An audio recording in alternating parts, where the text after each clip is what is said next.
Prescripcionenfermera.com. Tema 8.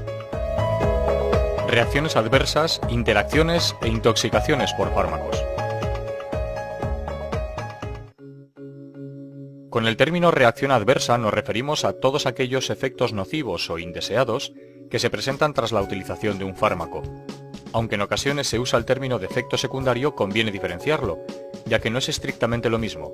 El efecto secundario es en realidad aquel efecto derivado de la acción primaria del fármaco.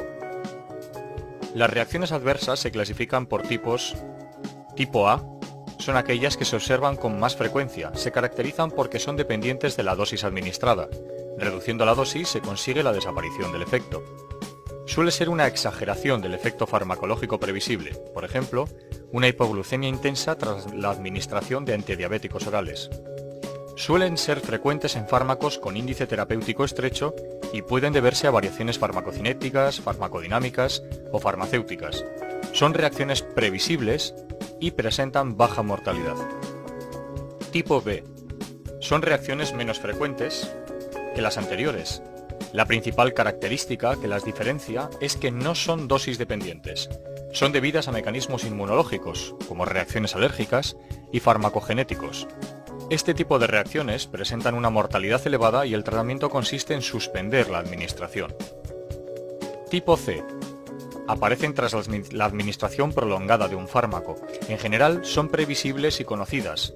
Se incluyen en este grupo la farmacodependencia, la discinesia tardía por neurolépticos o el síndrome de Cushing por corticoides. Tipo D. Son poco frecuentes, aparecen en un tiempo después de suprimir la administración del fármaco. Se incluyen la teratogénesis y la carcinogénesis. Tipo E. Aparecen tras la supresión muy brusca de un fármaco, por ejemplo, la insuficiencia suprarrenal tras la supresión de corticoides, las crisis comiciales tras la supresión de antiepilépticos o la angina tras la supresión de beta bloqueantes. Tipo F. Incluidas recientemente, no son debidas al fármaco sino a impurezas, excipientes o contaminantes. También se incluye en este grupo las causas por medicamentos caducados. Al administrar un fármaco siempre hay que tener presente la posibilidad de aparición de una reacción adversa, y siempre que sea posible habrá que preverse para evitar situaciones de peligro. Si al utilizar un fármaco detectamos o sospechamos de una reacción adversa, debemos notificarla para su conocimiento y estudio. Notificación de reacciones adversas. Sistema Español de Farmacovigilancia. Aunque cuando un fármaco se comercializa ha pasado gran cantidad de controles que aseguran que el fármaco está listo para su utilización, los estudios previos a la comercialización no pueden detectar en su totalidad todos los efectos adversos. Por ejemplo, aquellos que tienen una frecuencia de aparición baja o que aparecen tras un uso prolongado. La farmacovigilancia es la parte de la farmacología clínica destinada al estudio de la seguridad de los medicamentos tras su comercialización. En España, la farmacovigilancia viene regulada por el Real Decreto 1344 de 2007 de 11 de octubre, por el que se regula la farmacovigilancia de medicamentos de uso humano. Todos los profesionales sanitarios están obligados a notificar a la Agencia Española del Medicamento y Productos Sanitarios toda sospecha de reacción adversa producida por fármacos. La notificación se realiza a través del sistema de notificación espontánea de la tarjeta amarilla. La página web de la agencia, www.aemps.es, dispone de información actualizada y de un apartado completo sobre farmacovigilancia, cuya consulta resulta de especial interés para todos los profesionales sanitarios. Interacciones medicamentosas. Cuando se administran varios fármacos de forma simultánea, es posible que surjan interacciones entre ellos. Así se define la interacción farmacológica como aquella situación en la que los efectos de un fármaco están influidos por la administración conjunta de otro. Sin embargo, las interacciones no solo se producen entre fármacos, sino que se pueden producir con cualquier sustancia química, alimentos, alcohol, tabaco, plantas medicinales, etc. El efecto de la interacción se puede presentar de forma cuantitativa, aumento o disminución del efecto, o cualitativa, aparición de un efecto inhabitual, y pueden ser clínicamente indeseables o beneficiosas, como en casos del sinergismo o antagonismo para tratar intoxicaciones.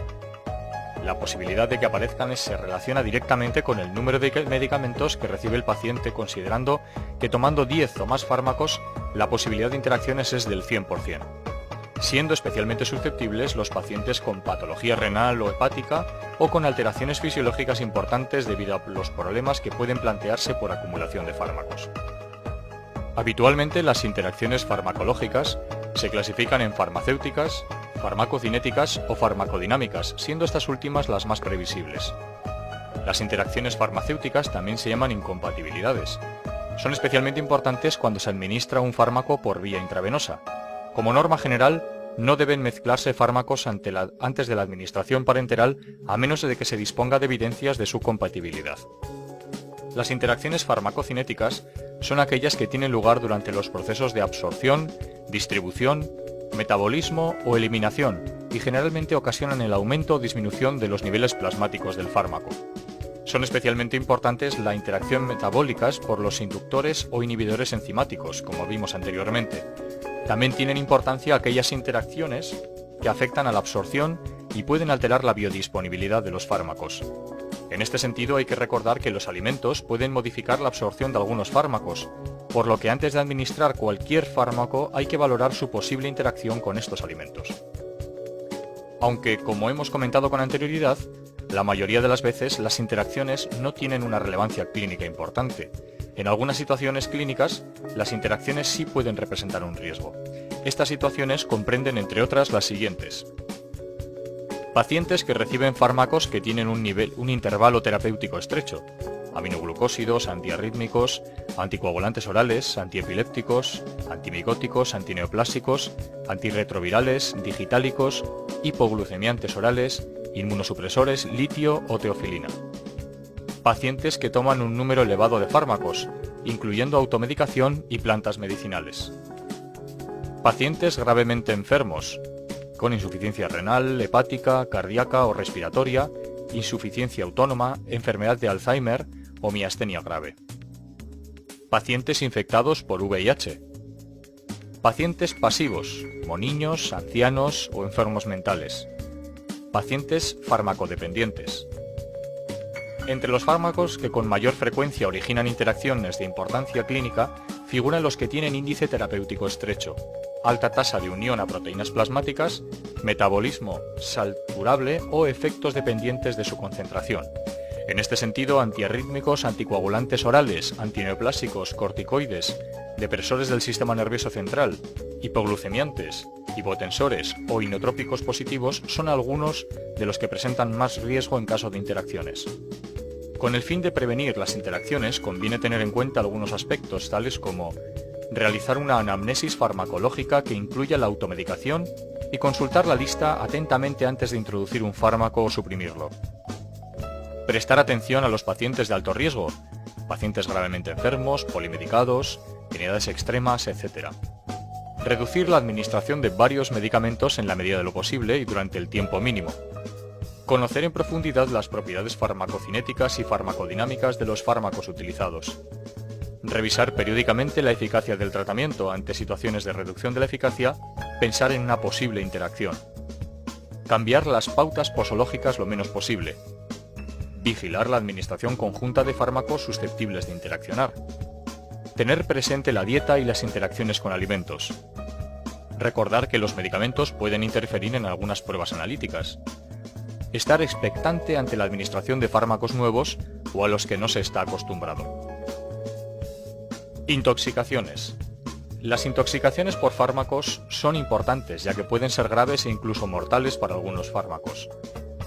Cuando los fármacos se usan a las dosis recomendadas, no tienen por qué producir riesgo de intoxicación siempre y cuando no se trate de pacientes que tengan algún problema de los comentados por el cual el fármaco se acumule en el organismo. El riesgo de intoxicación es mayor cuando se utilizan fármacos de índice terapéutico estrecho o en pacientes que de forma intencionada busquen la intoxicación. Las manifestaciones clínicas de una intoxicación farmacológica pueden variar desde las manifestaciones leves y transitorias como una diarrea hasta la muerte, dependiendo del fármaco del que se trate y del paciente. Por lo tanto, ante una intoxicación, es vital conocer cuál es el fármaco o fármacos que la han originado para actuar en consecuencia. El tratamiento de una intoxicación en muchas ocasiones es sintomático. En otras pueden existir antídotos como la naloxona para los opiáceos o la N-acetilcisteína para el paracetamol o productos que ayuden a eliminar el fármaco o bloqueen su absorción. Las intoxicaciones son especialmente peligrosas en niños y ancianos. Todos los fármacos llevan en su prospecto el teléfono del Instituto Nacional de Toxicología, al que se debe llamar en caso de intoxicación, indicando de qué fármaco se trata, la cantidad ingerida y si se ha mezclado con alguna otra sustancia.